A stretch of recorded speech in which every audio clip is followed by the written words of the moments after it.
Hello, hello. Thank you very much for saying that. I was able to quickly change the title. I appreciate that. Come back, Bo. Come here.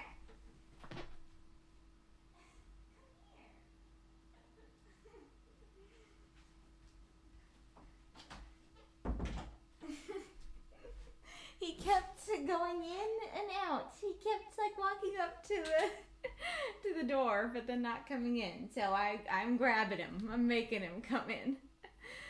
But yes, hello, Mako. It is Pride and Prejudice time today. Oh, you're so cute. You're so cute, kitty. You purring. Let me move the mic closer. Oh, well, I was about to say there's an ad break, but you don't get ad breaks because you are a subscriber, so you can have kitty time. Oh, you're so purry. Yes, so last time on Pride and Prejudice, we went to the Netherfield Ball, and our beloved Lizzie did not want to speak to or look at or think about Mr. Darcy, but he walked up to her and was like, "Hey, you want to dance?" And then she accidentally said yes, which fits so perfectly with the "sure, wait, what?" prompt. I don't think it's what inspired Miston, but I thought that was really funny that those two things coincided. So yes, that happened, and she also danced with Mr. Collins, our beloved not Mr. Collins. And didn't he do something weird at the end where they're like, I don't know, talking about yeah, there's a kitty face. Like, oh, we should have some music. Like, do you want to do the music? You know, somebody like Mary or somebody. And then Mr. Wickham's like, I don't want to do the music. And then like goes on a tirade about it. Yeah, exactly. That is exactly what happened. Wait, I want to go back and see. Aw, cute. I don't know if you can hear that, but he's rubbing his face on the side of the computer. That's okay. That is more okay than walking on the keyboard and stepping on the power button.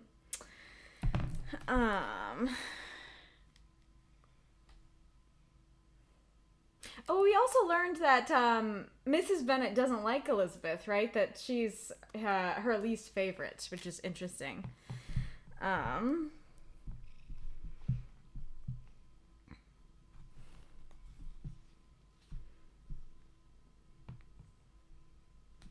Yeah, I think it was. He's talking about singing, I think. He's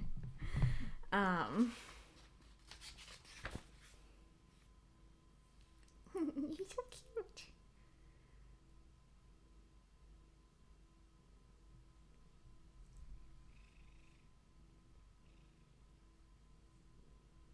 Oh, right. And then Mrs. Bennet wants Jane to marry Mr. Bingley and Elizabeth to marry Mr. Collins. And she doesn't really care that much if she's happy with him, it seems like. Oh yeah, that was like the last line was that, you know, the least dear to her of all her children. Okay, I only have a little less than an hour, so I'm just gonna get started if I can, in the midst of cat. Oh, that's so cute. I hope that YouTube offers that as a thumbnail for me. Just that picture of the book a little bit sideways, and then the kitty ear. Hello, Death said. Oh, did you come in right in the middle of the ad? I'm sorry. But yes, let's zoom in. Norman, welcome. Been a while since I've seen your name in the chat, and it is a beautiful blue on on my screen and not on the stream's screen, but it is for me. Missed the last several readings, but I'm here now. Fair enough. FYI, they are on the YouTube channel if you want to go check them out there. And you can also get notified when I put them on YouTube if you opt into the VOD squad tag, roll, ping, thingamajig. Oh no! Mako phone is at 5%. Well, I'll be here for what I can. Well, I appreciate you being here, but don't, if you need your phone, you don't have to use your phone for me. You can save it. But I appreciate your presence. Okay, you are too much. I wish you could see what I see. He is just being the most precious thing. Oh no. He likes to step on F11, we are finding. He did it again. Okie dokie. And drool, apparently. All right. Let us begin. Chapter 19. The next day opened a new scene at Longbourn. Mr. Collins made his declaration in form. Oh, so as in the declaration of marriage? Having resolved to do it without loss of time, as his leave of absence extended only to the following Saturday, and having no feelings of diffidence to making it distressing to himself, even at the moment, he set about it in a very orderly manner, with all the observances which he supposed a regular part of the business. On finding Mrs. Bennet, Elizabeth, and one of the younger girls together, soon after breakfast, he addressed the mother in these words. So this one came out in 1811, right? Actually, I was about to say when did Dracula come out, but I guess I can literally check both of them because I have them both right here. So first published in 1813. Okay. 1811 is Frankenstein. That's why I have that in my head. But 1813 is this. Okay, so what's Dracula?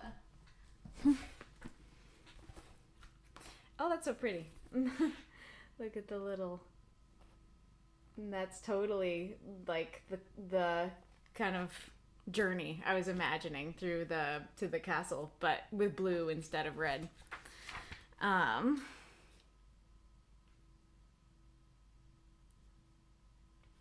Yeah, I know this version is 2012, but what's the original one? It says Stoker Bram 1847 to 1912. I assume that's just his life. So when was Dracula published? Like just the book. Why is that not here? Can somebody look it up for me? Oh. Uh-oh. I'm echoing. Dracula's the bachelor in town. They're all trying to court. That would be fun. That would be a fun crossover. And then if you get Dracula, you get to be a vampire. It's not just the money you get, it's also vampirism. So am I 1897. Thank you.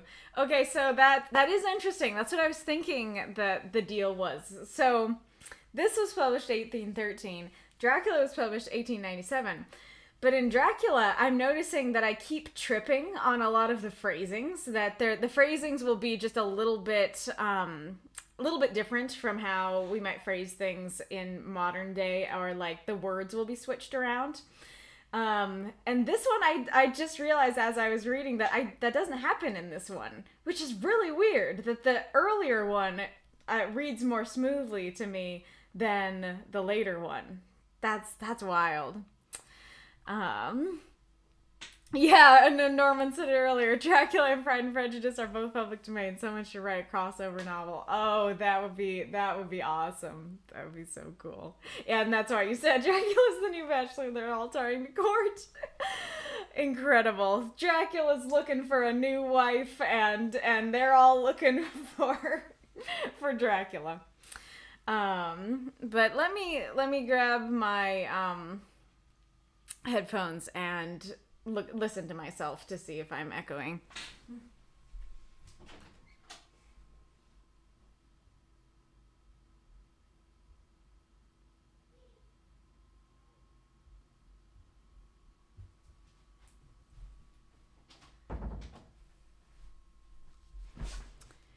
I'm just a tad echoey. Oh no.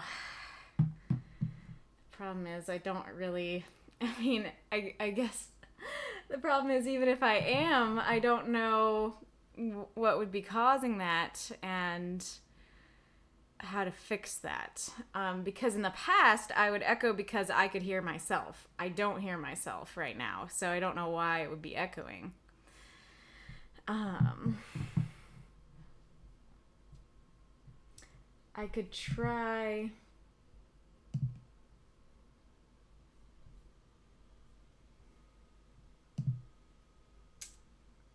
Try and turn off my volume on the computer. Did that work? Is that helping? Because I don't need the computer to play anything.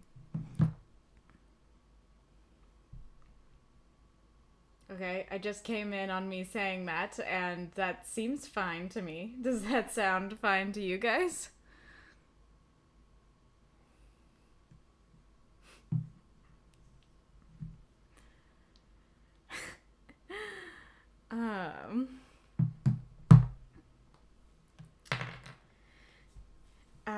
I don't I don't think I got to hear what you guys heard.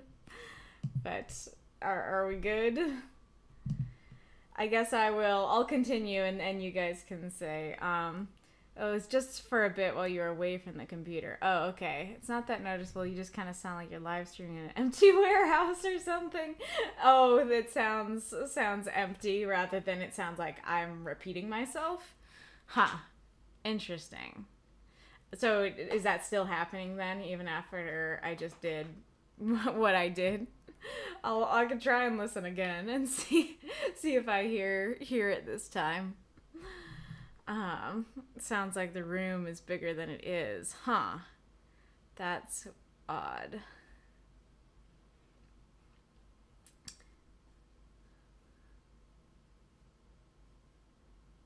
This is so weird. It sounds normal to me and listening to myself on Twitch. Oh, that's so strange.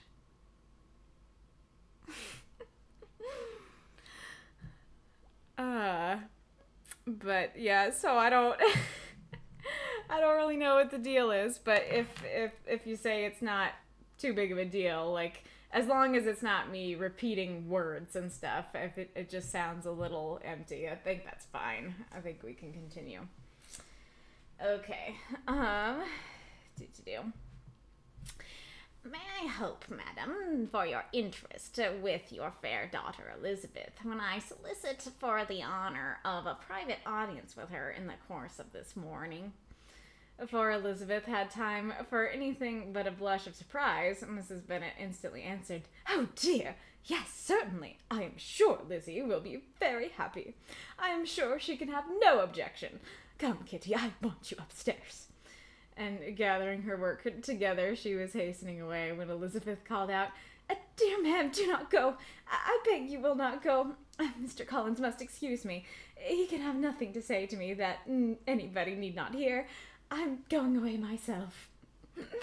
I was just thinking I was gonna pause and say, like, I'm sure she could have no objection. And it's like, I think she's gonna have an objection. Could another mic be picking me up? I don't think so. Let me try something. Does that sound better? It didn't sound any different last time I tried that, but that's a thing I can do. So are you saying that you are hearing a repeated, that Norman is hearing the room sounds big and you're hearing me repeat myself? I guess maybe you should try restarting Twitch. I don't know. First. But okay, you think you are hearing the same thing? Wait, so I am repeating? Again, it's barely noticeable. But yeah, it's okay. And this it says I'm not hearing anything too abnormal. Gotcha. I mean, I can turn down the mic a little bit. I could change the settings potentially. Like, what are we on? We're on 4. That's 3. Does 3 sound better? Do I have the Twitch tab muted? I can try and make sure. Yeah, that's muted. I mean, the whole computer, all the sound is muted right now.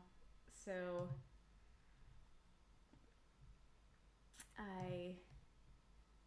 oh, it sounds worse. Okay. Okay, so this is 1. So is 1 better? La di da di da. That's 1. And there's 2. La di da di do. It's 2. Is that better? And then you guys don't like 3. And then here is 4. Do you guys like 4? And now Dissed can't hear me. Oh no, have I muted myself somehow? 4 is better. Okay, you can hear me again. Mako just ew. I don't know which one that was for, but amazing. I'll check the cat for a second. Hi. Come here. Come here, Bo. It got quieter. Maybe better now. Well, I did turn the mic down a little bit. Because I don't know if I was maybe kind of like blowing out the mic. I can try. Oh, maybe that was it. Did that just fix it? Kitty, I need to sit here, Kitty. Okay. That makes sense. I don't know why it took me this long to figure it out. It's the camera. The camera was picking up some sound. And it's playing in OBS. So I just turned that off. So that must have been it. I guess I'll turn it up a little bit again then. All right.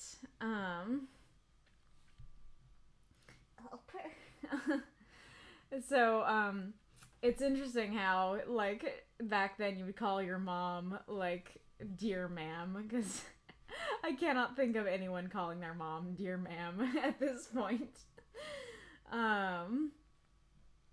And then it's interesting actually that she's like, he can have nothing to say to me that anybody need not hear. I'm going away myself. I feel like you don't want others to hear him propose to you, because she surely knows that he's about to propose. She's not a fan. And so I would think that she would want it to be private so she can be like, no, in private. Because if her mom is there, her mom's going to pressure her to say yes and make it harder to say no. So why does she want them there, you know? Is that where mom comes from? Is it derived from ma'am? I mean, I'm pretty sure it's derived from mother, isn't it? But, I mean, I'm not the most familiar with history, because I don't know if, like, mum could be from that. But anyways, no, nonsense, Lucy. I desire you will stay where you are. And upon Elizabeth's seeming really Elizabeth's seeming really with vexed and embarrassed looks about to escape, she added, "Lizzie, I insist upon you staying and hearing Mr. Collins." Don't think so. I think it just comes from mother or mama. Yeah, that's what I was thinking. Oh,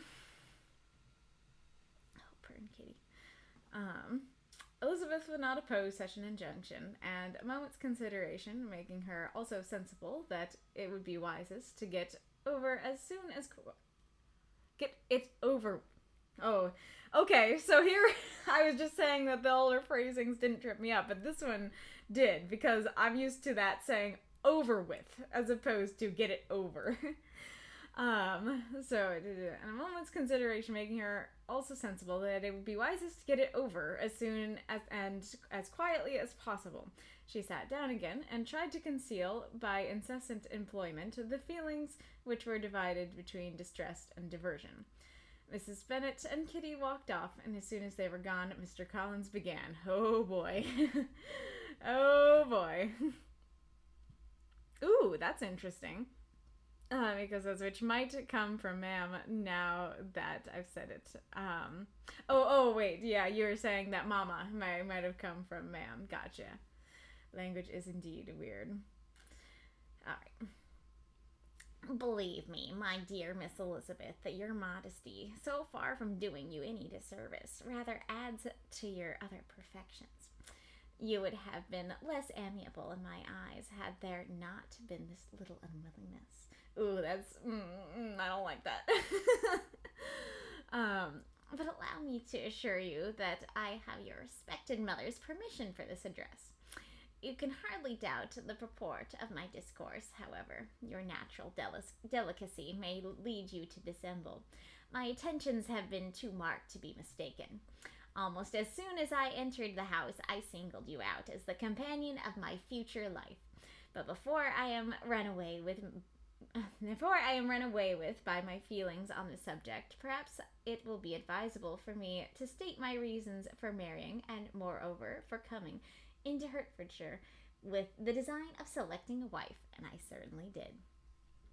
The idea of Mr. Collins, with all his solemn composure, being run away with by his feelings. So that one is another one. Run away with by. Being run away with by his feelings made Elizabeth so near laughing that she could not use the short pause he allowed in an attempt to stop him farther, and he continued. Oh wow. That's awesome. Your voice for Mr. Collins is drastically less flattering than the voice I was reading along with. Yep. Well, I mean, it's just, I know that I'm going a little over the top with it, but that's the thing, is that, since I'm reading this aloud, I really just want to, and I'm, like, reacting, too. I'm not just, reading it for, like, an official audiobook. I really want to, like, use fun voices and go over the top. If I was actually doing, like, an audiobook, I would not give Miss Bingley the Valley Girl voice, or him, this voice. But it's just more fun to do it that way when we're just having fun together and reacting and stuff and being silly. So Desed says, shortened from mama, which in turn originally from baby talk, possibly influenced by Middle English mom, mother, aunt, from Old English mama, from Proto-Germanic momo, mother, aunt, Proto-Indo-European meme, reduplication of me, mother, related to German mum, aunt, Latin mama, mother, nurse, Irish man, mother, Lithuanian mama, mother. Whoa, so there's so many different, so Middle English, Old English, West Germanic, Proto-Germanic, Proto-Indo-European, German, Latin, Irish, all these languages or variations of languages having a very similar word for mom. That's really interesting.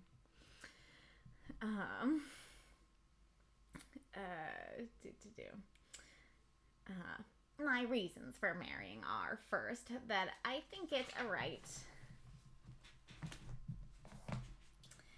thing for every clergyman in easy circumstances like myself to set the example of matrimony in his parish.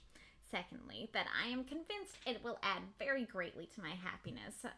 And thirdly, which perhaps I ought to have mentioned earlier, that it is the particular advice and recommendation of the very noble lady whom I have the honor of calling patroness. Twice has she condescended to give me her opinion, unasked too, on this subject, and it was but the very Saturday night before I left Huntsford, between our pools at Quadrille. Well, Mrs. Jenkinson was arranging Mr. Borrow's footstool, that she said, "Mr. Collins, you must marry. A clergyman like you must marry. Choose properly. Choose a gentlewoman for my sake, and for your own. Let her be an active, useful sort of person, not brought up high, but able to make a small income go a good way. This is my advice. Find such a woman as soon as you can. Bring her to Hunsford, and I will visit her. Allow me, by the way, to observe, my fair cousin, that I do not reckon the notice and kindness of Lady Catherine de Borough as among the least of the advantages in my power to offer. You'll find her manners beyond anything I can describe, and your wit and vivacity, I think, must be acceptable to her, especially when tempered with the silence and respect which her rank will inevitably excite. Thus much for my general intention in favor of matrimony. It remains to be told why my views were directed to Longbourn instead of my own neighborhood, where I assure you there are many amiable young women. But the fact is that, being as I am to inherit this estate after the death of your honored father, who, however, may live many years longer, I could not satisfy myself without resolving to choose a wife from... Oh my, there's a lot going on. Among his daughters, that the loss to them might be as little as possible when the melancholy event takes place, which, however, as I have already said, may not be for several years. This has been my motive, my fair cousin, and I flatter myself it will not sink me in your esteem. And now nothing remains for me but to assure you in the most animated language of the violence of my affection." I love that phrasing. I will assure you, like, I will comfort you about the violence of my affection. Doesn't sound very comforting, but kind of an awesome phrase. That could be a cool prompt. The violence of my affection. Oh, I like that. That could be cool. To fortune, I am perfectly indifferent, and shall make no demand of that nature on your father, since I am well aware that it could not be complied with, and that £1,000 in the 4%, which will not be yours till after your mother's decease, is all that you may ever be entitled to. On that head, therefore, I shall be uniformly silent, and you may assure yourself that no ungenerous reproach shall ever pass my lips when we are married. The next sentence. It was absolutely necessary to interrupt him now. That's amazing. But I'm gonna pause for a second to see if there's stuff I wanted to talk about, because oh boy, there's a lot going on here. So it is, first of all, interesting that he thinks that clergymen should get married, because I think for a long time that was not really a thing that you were supposed to do as a clergyman, or at least in like certain circles and certain positions, or maybe certain religions. Maybe it's like just Catholicism. Then again, maybe he is Catholic. I don't know.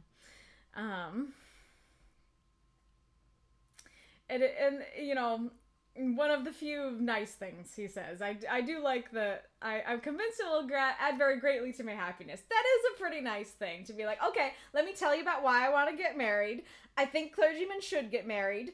I think you'll make me happy. You know what? That's pretty nice. That's pretty sweet. And then number 3, of course, is Lady Catherine de Borough. And then twice she has condescended to give me her opinion, unasked too. It's like, yeah, we don't know how that feels, do we? Mr. Man who shares his opinion on singing when nobody asked. Let's do.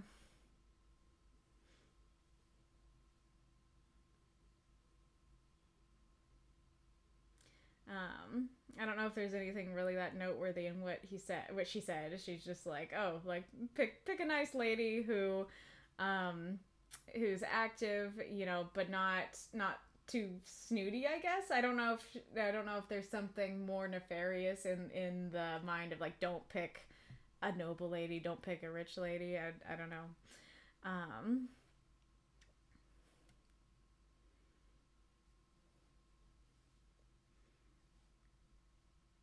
And then once again, he's like, "You're gonna think she's great," which is all he's been saying all week. um,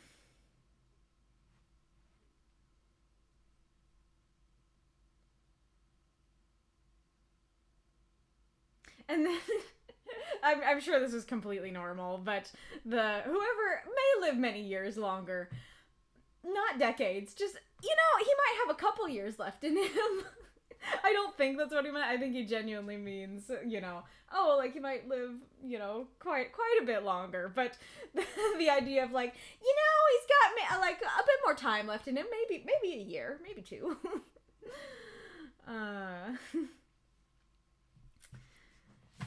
Let's do.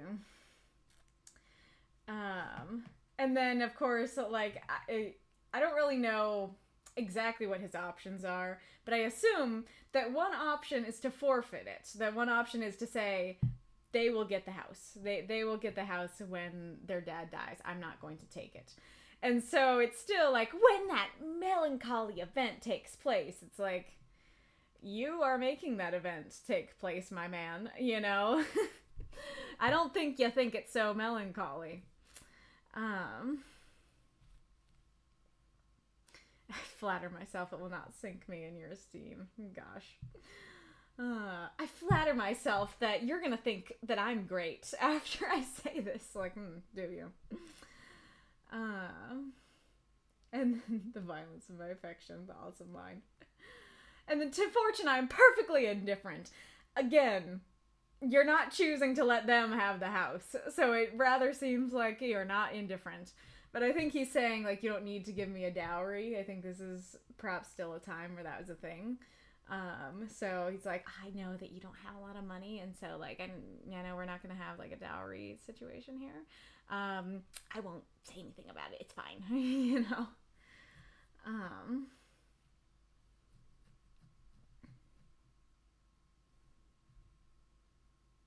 It's weird that the number is so specific. So 1,000 pounds in the 4%, which will not be yours until after your mother's decease, is all I'll ever be entitled to. I don't know exactly what that means.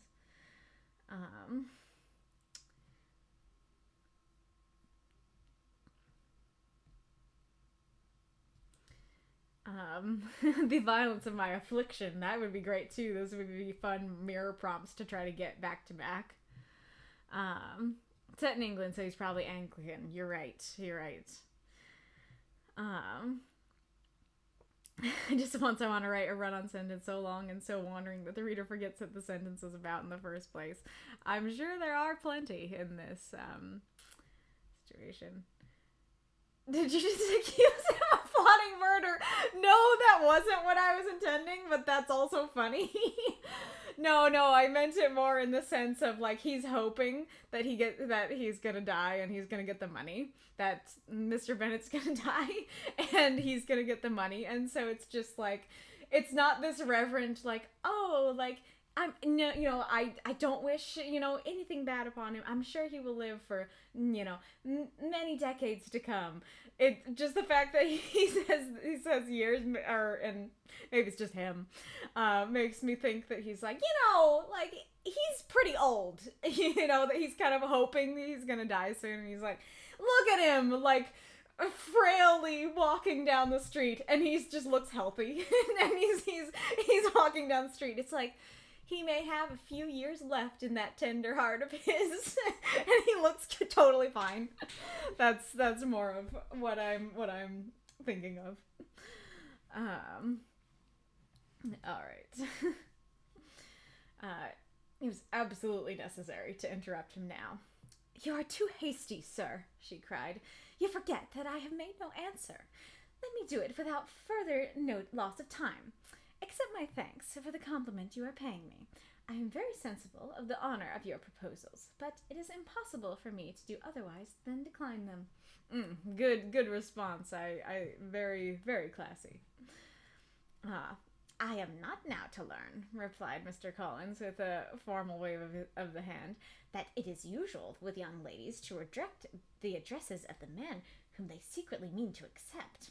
Oh, gross. When he first applies for their favor, and that sometimes the refusal is repeated a second or even a third time.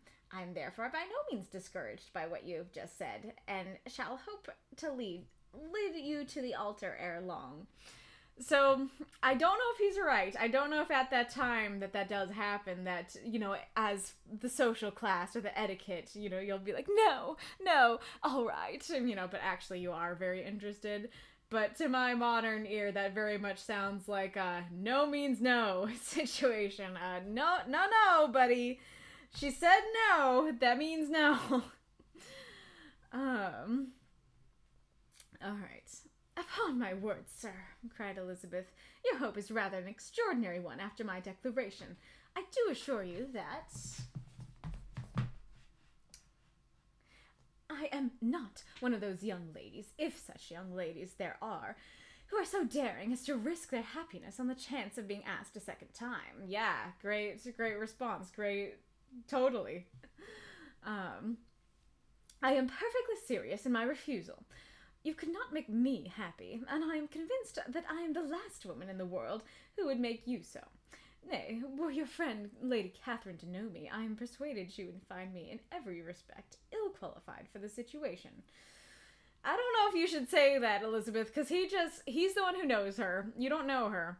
And he just said that she would think you're great. And so if I bet you, I have not seen the next line, but I bet you that his response is going to be like, no, she's going to think you're awesome. So I think you were great up until that point, though it was a little harsh to be like, you can't make me happy and I can't make you happy, but you most certainly reconsider upon my later proposals, lol bet. Yeah. Yeah, I see Lady Catherine, Were it certain that Lady Catherine would think so, said Mr. Collins very gravely, but I didn't read that very gravely. But I cannot imagine that her ladyship would at all disapprove of you. I told you, you went too far with talking about Lady Catherine. And you may be certain that when I have the honor of seeing her again, I shall speak in the highest terms of your modesty, economy, and other amiable qualifications. Oh boy. Indeed, Mr. Collins, all praise of me will be unnecessary. You must give me leave to judge for myself, and pay me the compliment of believing what I say. I don't know if she's talking about Lady Catherine, but again, you don't know her. So you really can't say that she's gonna think, you suck, because you don't know her. I wish you very happy and very rich, and by refusing your hand, do all in my power to prevent your being otherwise. That's great. I like that line. In making me the offer, you must have satisfied the delicacy of your feelings with regard to my family, and may take possession of Longbourn Estate whenever it falls, without any self-reproach. This matter may be considered, therefore, as finally settled. And rising, as she thus spoke, she would have quitted the room, had not Mr. Collins thus addressed her. Yeah, you're not gonna get away that easily. It's interesting that she's like, oh, like, you're gonna get the house, and you're not gonna hear any flack from me, I'm not gonna, it's my fault, for refusing. Which is interesting that she went there. When I do myself the honor of speaking to you next on this subject, I shall hope to receive a more favorable answer than you have now given me, though I am far from accusing you of cruelty at present, because I know it to be the established custom of your sex to reject a man on the first application, and perhaps you have even now said as much to encourage my suit as would be consistent with the true delicacy of the female character.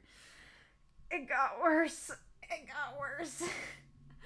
was already bad the first time, but now after she said, no, like, that is not the case here. I would not risk my happiness. If I would be happy to marry you, I would not risk my happiness by saying no the first time. Like, very logical response, makes sense, there's no reason to doubt her. He's saying it again, and of course I'm fully aware that there were gender stereotypes at the time, and that, I mean, there are gender stereotypes today, but what I'm saying is that they were much more widely accepted at the time, so I bet to their ear it didn't sound that much worse, but it makes it so much worse to me to, you know, have him take it from the level of like, oh, like, I know sometimes some ladies will refuse at first. And this time he's saying like, oh, like, all ladies, you know, always do that because that's what ladies are like, you know, like, ugh, it's gross. I don't like it. Really, Mr. Collins, said Elizabeth with some warmth. You puzzle me exceedingly. If what I have hitherto said can appear to you in the form of encouragement, I know not how to express my refusal in such a way as may convince you of its being one. Great point. Great response again. She is, you know, firing off some awesome responses. You must give me leave to flatter myself. No, I don't give you leave to flatter yourself, mister. You must give me leave to flatter myself, my dear cousin, that your refusal of my addresses is merely words of course. My reasons for believing it are briefly these. It does not appear to me that my hand is unworthy of your acceptance, or that the establishment I can offer would be any other than highly desirable. My situation in life, my connections with the family of Deborah, and my relationship to your own are circumstances highly in my favor, and you should take it into further consideration that in spite of your manifold attractions, it is by no means certain that another offer of marriage may ever be made you. What? Wait, let me read that again. Just take it into further consideration that. What? Oh my goodness. Your portion is unhappily so small that it will in all likelihood undo the effects of your loveliness and amicable qualifications. Oh, okay, so is he saying, like, you're not rich, like, you don't have any money, and so you're great, but, you know, people won't want to marry you because you don't have anything to offer? Okay, that's a little better. I thought he was saying, you know, you're not great. It's like, you know, I like you just fine, but I think other people think you suck, you know?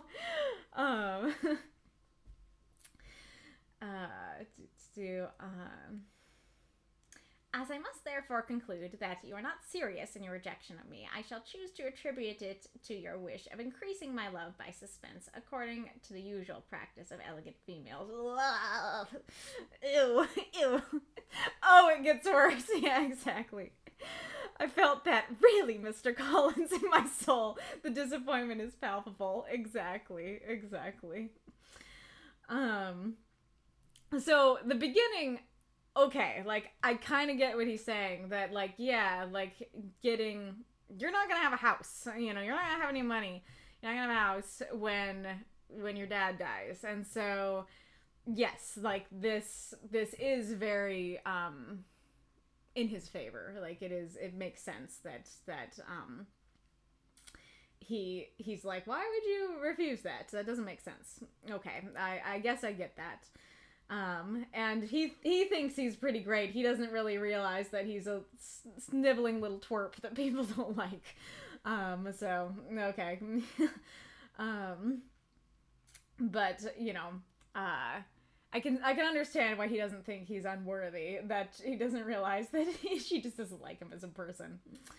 And then, yeah, he does have connections. That is true. And so, I can get to why he's like, I don't really get why you would refuse, you know, especially because he thinks very highly of himself.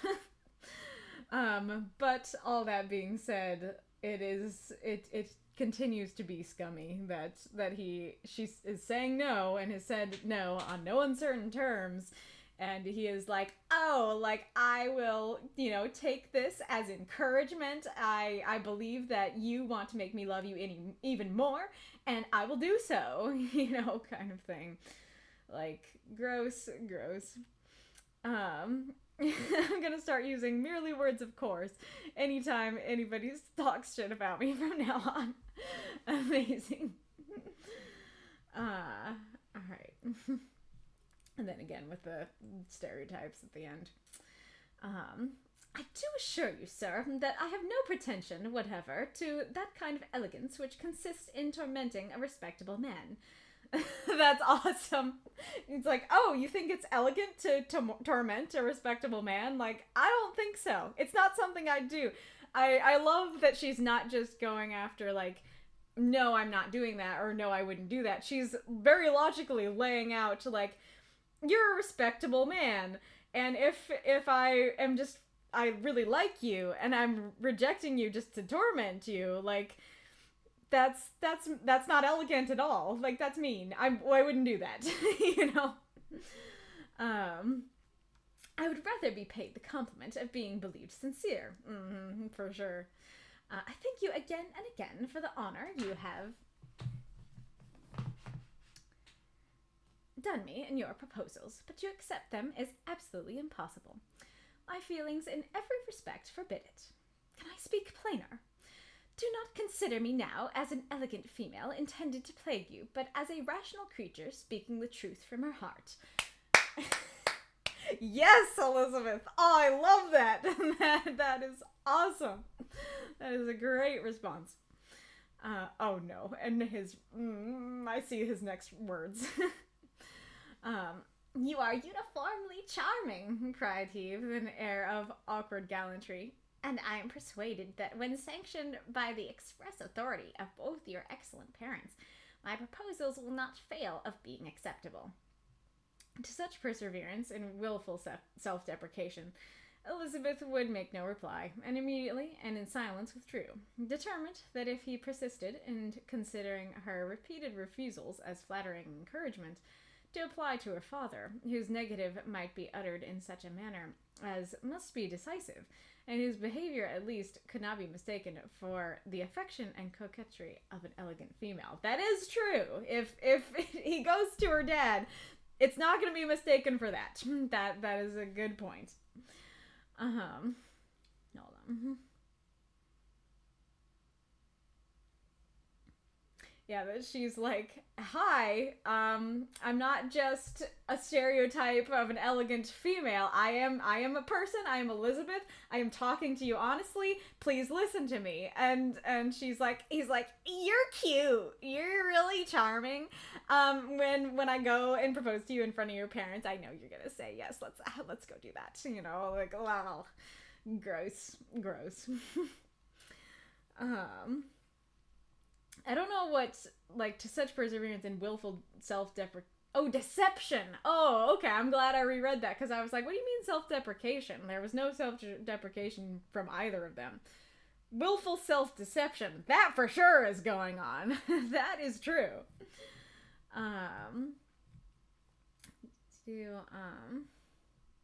Okay, so let me... Okay. Hang on just a sec. Welcome back, Mako. Okay. I'm gonna mute for a second, so hold on.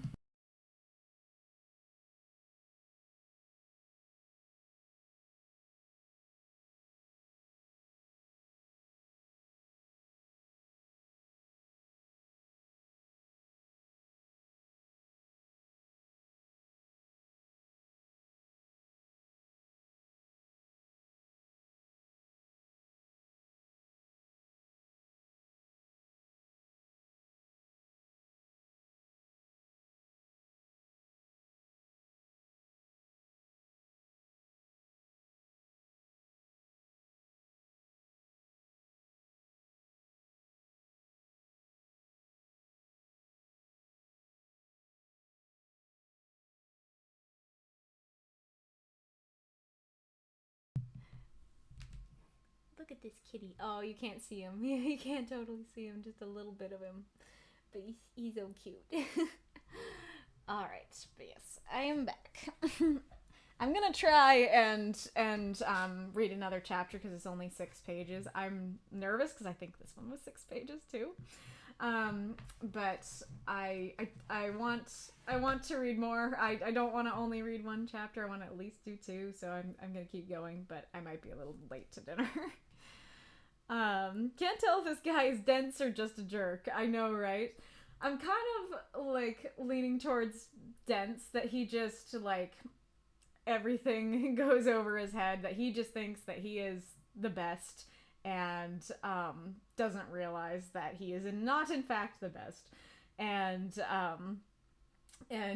genuinely, I think he genuinely thinks that she likes him, and there, like I said, like there are reasons for him to be like, why would you refuse? Like, this is very much in your favor. So I think that it's just that one key thing, which is, I don't like you as a person. That's the thing that he ain't getting. And so he just doesn't understand how somebody would not like him as a person, I think. So I'm leaning more on the dense side personally. Alright. Chapter 20. Mr. Collins was not left long to the silent contemplation of his successful love. Okay. For Mrs. Bennet, having dawdled about in the vestibule to watch for the end of the conference, no sooner saw Elizabeth open the door and with quick step pass her towards the staircase, than she entered the breakfast room and congratulated both of them, both him and herself, in warm terms on the happy prospect of their nearer connection. Wait. So does him and herself mean Mr. Collins and Elizabeth, or Mr. Collins and Mrs. Bennet? Like, that makes everything grosser if it's Mr. Collins and Mrs. Bennet. If she's like, congratulations, like, I'm so glad that we are gonna get closer. Like, don't really care about my daughter, but like, us. He sounds like the guy who's only learned about courting women through books, and the books were like, expect no less than 30 rejections from the woman to keep up appearances. So he's just like, yes, I know you have to say no a few times. Yeah, it totally does read like that. Gets punched in the face. This was not covered in the manual. That's amazing. Alright. Mr. Collins received and returned these felicitations with equal pleasure, and then proceeded to relate the particulars of their interview, with the result of which he trusted he had every reason to be satisfied, since the refusal which his cousin had steadfastly given him would naturally flow from her bashful modesty and the genuine delicacy of her character. So, he keeps saying that she's modest. Is she? Like, it's hard to tell, again, because, like, I don't know the standards of the time. But she kind of reads as, like, almost the least modest of the sisters. That Jane feels modest to me. But Elizabeth, like, she says what she means, and she doesn't seem to be like, oh, I won't say the, I'll be humble, I won't, talk about, what I really think of myself, or I don't think that highly of myself, and stuff like that. It seems like she's very, like, she's part of she either is the prejudice in the Pride and Prejudice, or she is part of it, and so I kind of, I guess maybe I view her through that lens, but like I said, I don't feel like she's super, like, humble or modest. So I don't know if it's me reading her wrong, or if he's reading her wrong. And I like to think that he's more likely to read her wrong, but I'm not sure. And what's I gonna say? And then I don't know if Mrs. Bennet was, like, listening at the door, or if she just was waiting for them to come out. And it's extra gross, but also extra funny if she was listening at the door and heard the refusal, and she's like, my baby's getting married. It's like, no. Not happening.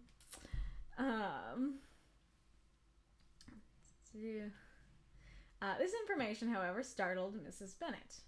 Wait. Oh, maybe I just got the answer. She would have been glad to be equally satisfied that her daughter had meant to encourage him by protesting against his proposal, but she dared not to believe it, and could not help saying so. Okay, good. Okay, so she does recognize that if her daughter said no, she meant no. Okay, that's good. That gives me some hope. I think it's that the daughters are supposed to be finding husband, and she's the only one not flirting. Oh, interesting. Yeah, that could make sense. That the others are all, cozying up to the lads, and Lizzie isn't.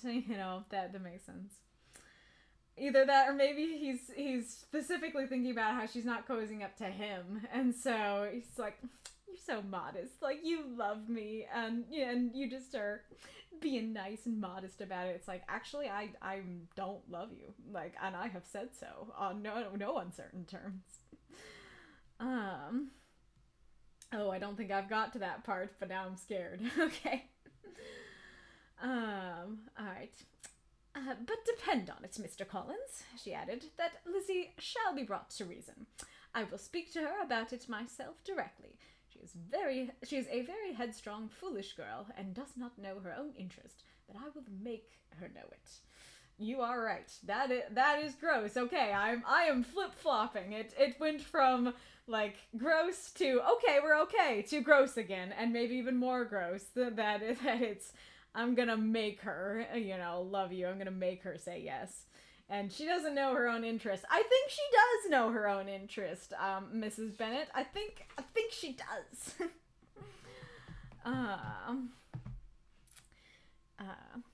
Pardon me for interrupting you, madam, cried Mr. Collins, but if she is really headstrong and foolish, I know not whether she would altogether be a very desirable wife to a man in my situation, who naturally looks for happiness in the marriage state.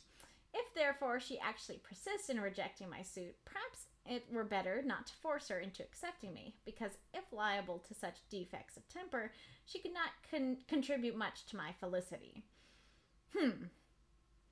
I have mixed feelings about this. So I'm happy that he actually might be willing to listen and actually might be like, oh, okay, if you say that she actually was rejecting me, if she continues to do so, maybe we should listen. But he's not saying it on like, oh, like we should listen to her and what she wants and her honesty. It's like, you know what? That might not make me happy. So like maybe if she keeps doing it, like for my sake, maybe we should not pursue this. It's like, he keeps getting worse. And the thing is, like, I was thinking that Elizabeth was being too harsh when she was like, oh, like, I can't make you happy, you can't make me happy, goodbye. But now, I'm like, okay, that was right to say that, because, like, when he said, I wish I paused and said it, but, if she is really headstrong and foolish, I know not whether she would be altogether a very desirable wife to a man in my situation who naturally looks for happiness in the marriage. It's what she told you. She told you that she wouldn't make you happy. Maybe you should listen to her. Yeah, exactly. And in that way, it is kind of fair. Lizzie, dear, let me explain something to you. If you don't find a husband, we're gonna be poor. Do you understand me? Poor. Yep. And like I said, in that sense, it is kind of fair that she wants her to get married, as she doesn't want herself and her daughters to be in a terrible financial situation. Like, that's a pretty understandable and good motive to have. It's just, it's just kind of gross to try and make, somebody marry someone they don't want to marry and say that they don't know their own interests and stuff. And like it's funny that he goes from, oh, she's so modest and delicate, and then immediately he's like, well, if she's really like that headstrong and foolish, it's like, whew, you make some strong judgments at the drop of a hat, don't you, bud? And I don't know, that could be even grosser if he is going from the situation of like, if she doesn't listen to everything I say, like if she has her own opinions that she might be headstrong about and won't, kowtow to me at every corner. that makes it even worse.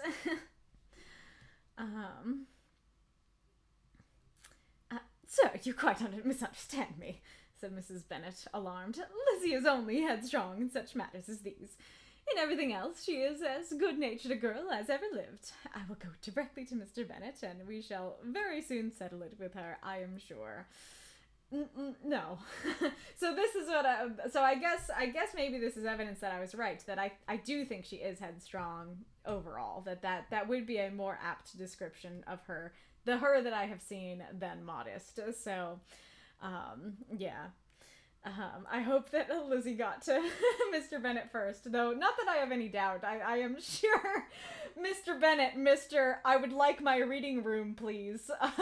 I don't think he's going to have any trouble understanding that Lizzie does not want to marry him, and I think he's going to take her side, even if Mrs. Bennet gets to him first. Alright. She would not give him time to reply, but hurrying instantly to her husband, called out as she entered the library. Oh, Mr. Bennet, you are wanted immediately. We are all in an uproar. You must come and make Lizzie marry Mr. Collins, for she vows she will not have him, and if you do not make haste, he will change his mind and not have her. Amazing. I love that. You are wanted immediately. That's great. And it feels like, what does that feel like? Just the flip-floppiness of, like, she vows she won't have him, and if she doesn't have him, then he won't have her. It's like, great! That's what we want! You know? She doesn't want him, so, end of story. Alright. Mr. Bennet raised his eyes from his book as she entered. Amazing. I just love the image of her, you know, stomping in and shouting and flailing her hands, and then he slowly looks up, slowly lowers glasses, and fixed them on her face with a calm unconcern, which was not in the least altered by her communication. Yes! I have not the pleasure of understanding you, said he, when she had finished her speech. Of what are you talking? Of Mr. Collins and Lizzie. Lizzie declares she will not have Mr. Collins, and Mr. Collins begins to say that he will not have Lizzie. And what am I to do on the occasion? Seems a hopeless business. It seems an hopeless business. Awesome. It's like, yeah, they don't want each other. What do you want me to do? Speak to Lizzie about it yourself. Tell her that you insist upon her marrying him. Let her be calmed down. She shall hear my opinion. Mrs. Bennet rang the bell and... Oh, let her be called down, not calmed. Let her be called down. She shall hear my opinion. And I hope that he's about to say, good job. Good job, dear daughter. Mrs. Bennet rang the bell, and Miss Elizabeth was summoned to the library. Come here, child, cried her father as she appeared. I've sent for you on an affair of importance. I understand that Mr. Collins has made you an offer of marriage. Is it true? Elizabeth replied that it was. Oop, there's an ad break, it seems like. How many of you are lost to the ad? Should I stop, or are we good to keep going? I can try and show the kitty. No ad for Norman. Nice.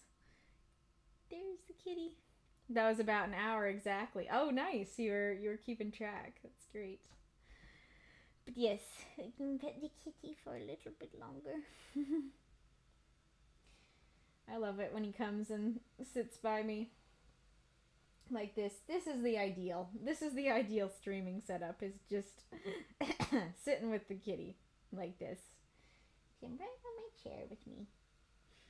Even better if he's purring, but I think he's out.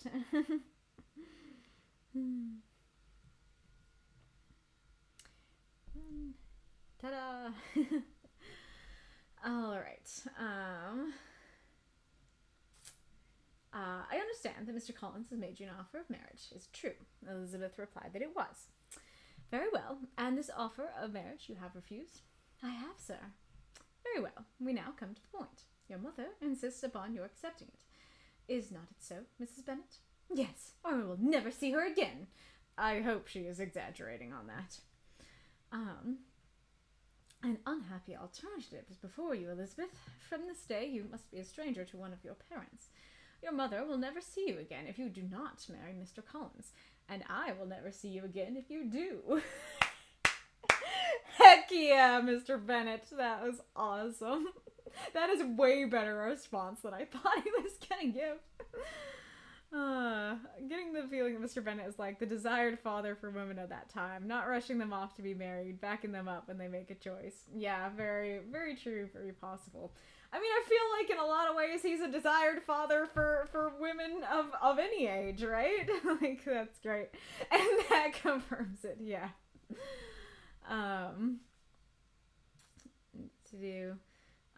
Elizabeth could not but smile at such a conclusion of such a beginning. But that's great. Such a conclusion of such a beginning. That's a fun phrase.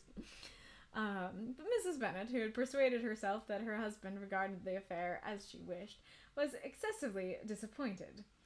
Wait, hold on.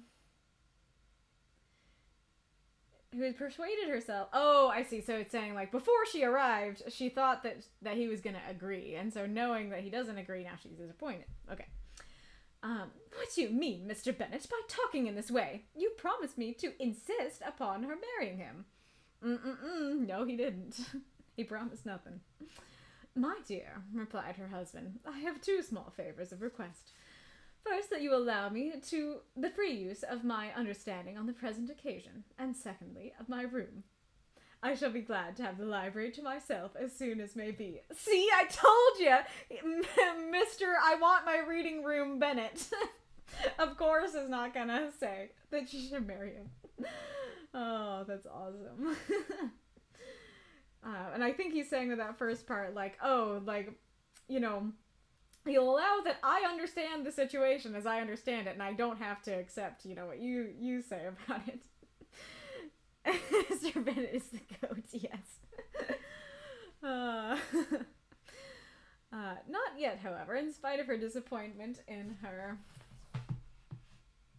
husband, did Mrs. Bennet give up the point. She talked to Elizabeth again and again, coaxed and threatened her by turns. Don't like threatened. She endeavored to secure Jane in her interest, but Jane, with all possible mildness, declined interfering. I love the idea of Jane is just sitting in the back, like, eating popcorn, and Mrs. Bennet's like, oh, Jane, like, you do take my side, don't you? And she's like, abstain. I know she's much more polite than that, but it's still funny to think about. And Elizabeth, sometimes with real earnestness and sometimes with playful gaiety, replied to her attacks. Though her manner varied, however, her determination never did. Also a great line. Mr. Collins, meanwhile, was mediating in solitude on what had passed. Now just mediating sounds like meditating, so now I'm just imagining him in a dark room by himself being like, let me contemplate what just happened. He thought, oh no, it was meditating. It's not mediating. He actually said meditating. That's even better. He thought too well of himself to comprehend exactly this is what I said. He thought too well of himself to comprehend on what motive his cousin could refuse him. That is exactly what I said. That's awesome. That it's like, no, like he just doesn't, he thinks he's too great to understand why she would say no.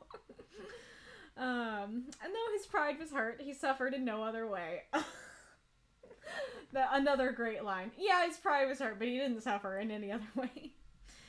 His regard for her was quite imaginary, and the possibility of her deserving her mother's reproach prevented his feeling any regret.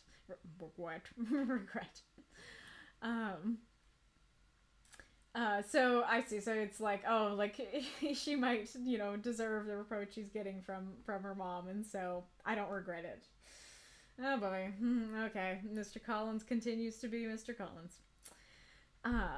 While the family were in this confusion, Charlotte Lucas came to spend the day with them.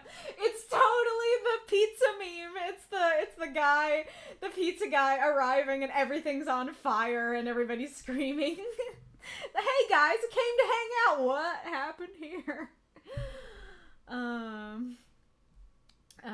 She was met in the vestibule by Lydia, who, flying to her, cried in a half whisper, "I'm glad you are come, for there is such fun here. What do you think has happened this morning? Mr. Collins has made an offer to Lizzie, and she will not have him." You know, that's fair. the younger sister loving the drama. That's fair. Charlotte had hardly time to answer before they were joined by Kitty, who came to tell the same news, and no sooner had they entered the breakfast room, where Mrs. Bennet was alone, than she likewise began on the subject, calling on Miss Lucas for her compassion, and entreating her to persuade her friend Lizzie to comply with the wishes of all her family. "Pray do, my dear Miss Lucas," she added in a melancholy tone, "for nobody's on my side. Nobody takes part with me. I am cruelly used. Nobody feels for my poor nerves." Great. I love that her nerves continue to be a character. Charlotte's reply was spared by the entrance of Jane and Elizabeth. So Charlotte is Lizzie's friend, and she's her age, right? I get a little confused on... I don't know if there's another character who is Charlotte's mom, or if Charlotte Lucas is like the only female Lucas that has been mentioned. Because at first it seemed like there was another mom. There was a lady that was the same age as Mrs. Bennet and was her friend. But it feels like the Charlotte Lucas that we hear about the most maybe seems more like Lizzie's friend in her age, so I'm not quite sure. But if she is her friend, this is funnier, because it's like, you know, "Oh, hey, like, I came to see my friend," and then they regale her the tale, and Mrs. Bennet's like, "Please be on my side, nobody's on my side," and then she's like, I'm with my friend," you know, she would have to do it too, and is saved by Jane. "Aye, there she comes," continued Mrs. Bennet, "looking as unconcerned as may be, and caring no more for us than if we were at York, provided she can have her own way. But I tell you what, Miss Lizzie, if you take it into your head to go on refusing every offer of marriage in this way, you will never get a husband at all, and I am sure I do not know who is to maintain you when your father is dead. I shall not be able to keep you. And so I warn you, I have done with you from this very day. I told you in the library, you know, that I should never speak to you again, and you will find me as good as my word. I have no pleasure in talking to undutiful children. Not that I have much pleasure indeed in talking to anybody. People who suffer as I do from nervous complaints can have no greater inclination for talking. Nobody can tell what I suffer, but it is always so. Those who do not complain are never pitied." Oh my goodness. So, provided she can have her own way. You're kind of acting the same way, Mrs. Bennet. And then... I know that Elizabeth, I'm assuming at least that she does, you know, fully intend to get married. And we know she does get married later on to a much better, you know, a much richer dude than Mr. Collins. But a much better option than Mr. Collins and Mrs. Bennet. That's going to be interesting. That is going to be interesting to see how that goes down, because Mrs. Bennet, like most people, does not like Mr. Darcy, and so will she too have come around by the time Lizzie comes around, or will she not have, and she'll be like, "Yeah, he's rich, but he sucks," you know? Or if she'll be like, "Yay! Oh, I'm sorry I ever doubted you." But yeah. But it could very well be, you know, for some ladies it would be, you know, if you go on refusing every offer of marriage in this way, you'll never get a husband at all. It's like, oh no, what a tragedy. At that time it was, but today, not always necessarily a bad thing.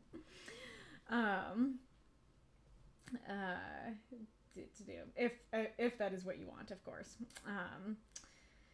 And I think she's exaggerating. I don't think she's gonna stop talking to her forever. And then I love the, you know, "I have no pleasure talking to undutiful children. Not that I have much pleasure talking to anybody." It's like, you seem like that's your greatest joy in life is talking and hearing your own voice. But that is funny. And people who suffer anxiety from nervous complaints can have no greater inclination for talking. No great inclination for talking. The fact that you want to complain is exactly why you are constantly talking. And then those who do not complain are never pitied. That ain't true. I feel like sometimes if you complain too much, as you are doing right now, you are not pitied. And then those who suffer in silence sometimes will get more pity. It depends on the situation and the person and the complaint.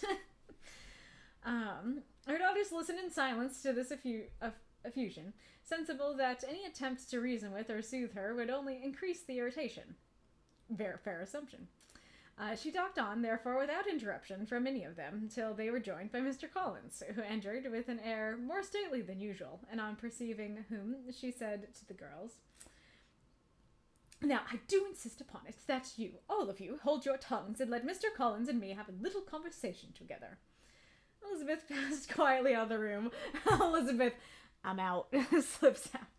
Jane and Kitty followed, but Lydia stood her ground, determined to hear all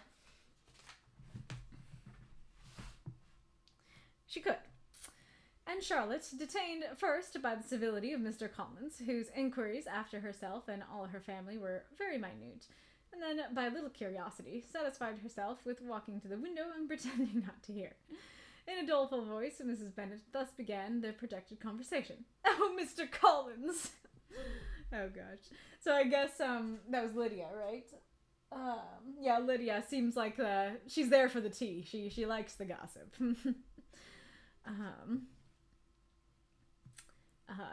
My dear madam, replied he, let us be forever silent on this point. Far be it from me, he presently continued in a voice that marked his displeasure, to resent the behavior of your daughter. Resignation to inevitable evils is the duty of us all.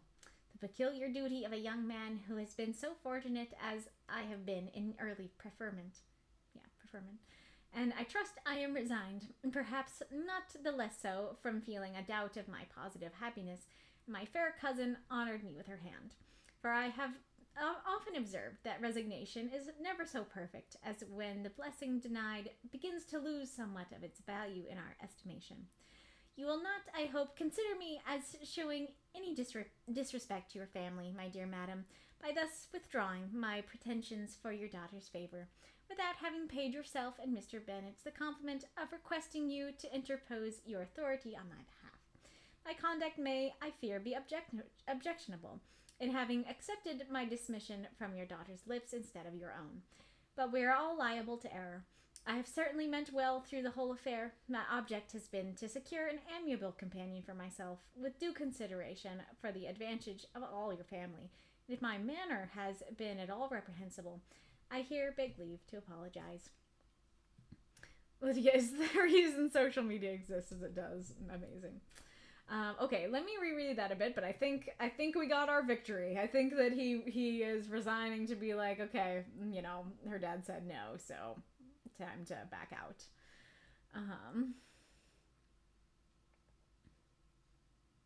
It is nice that he's like, I'm not going to resent, you know, how your daughter has behaved. Especially because that might be a theme in this book, because Mr. Darcy talked about resentment too, that like when he holds a grudge, he holds a grudge kind of thing. And so Mr. Collins is being a good guy by being like, I'm not going to resent her for how she acted. It's interesting, the line of resignation to inevitable evils is the duty of us all. Like, I feel like I'm misinterpreting that, because that sounds like resigning ourselves to our sins, you know, is the duty of us all. It's like, you're a priest. You're a, what is it called? What can I think of the word? It's not priest, but, you know, you're a friar? That doesn't feel right either. I think it still starts with a P, but, you know, you're a clergyman. There we go. There's something that I know is true.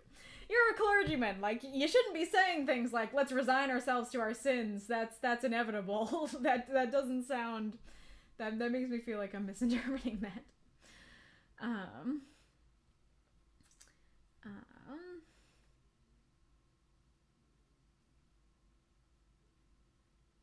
I'm a little confused on some of the phrasings here.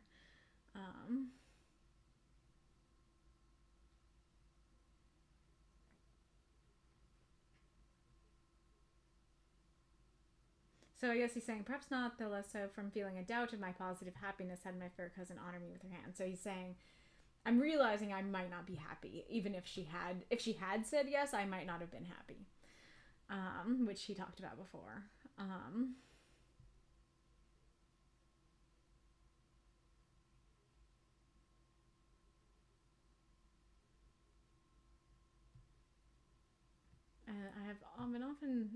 I have often observed that resignation is never so perfect as when the blessing denied begins to lose somewhat of its value in our estimation. So he's saying it's lost its value, so I'm fine resigning. I'm not too heartbroken about it because I realize that maybe I don't want this.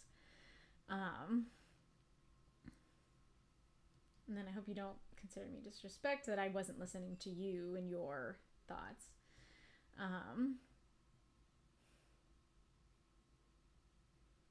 Maybe. I might be wrong.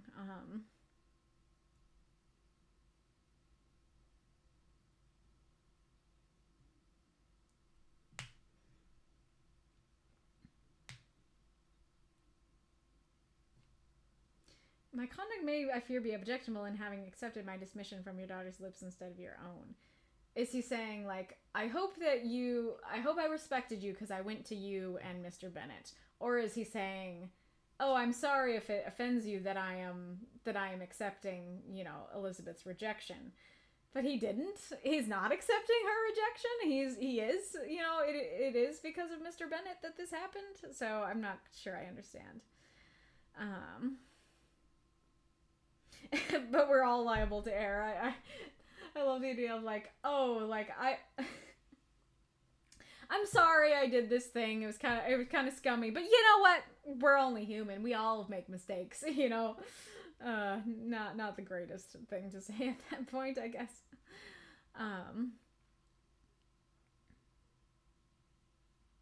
And like the manner thing, that it's like, if I have been rude in any way, I'm sorry. Other than that, we good to go, kind of thing, I think. I want to keep going, but I do need to go to dinner. I do need to leave.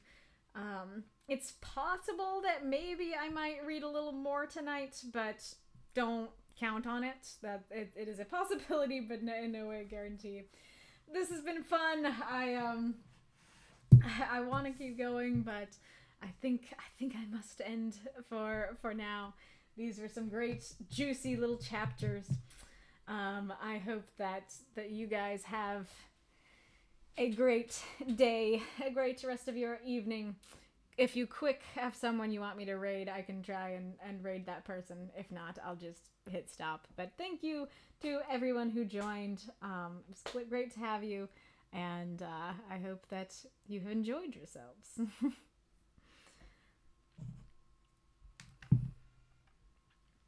Now you can't see him because he's blocked. Oh no, he switched sides. Now his head's over here. See y'all. This is Norman. See ya. Can't believe he switched sides without me noticing.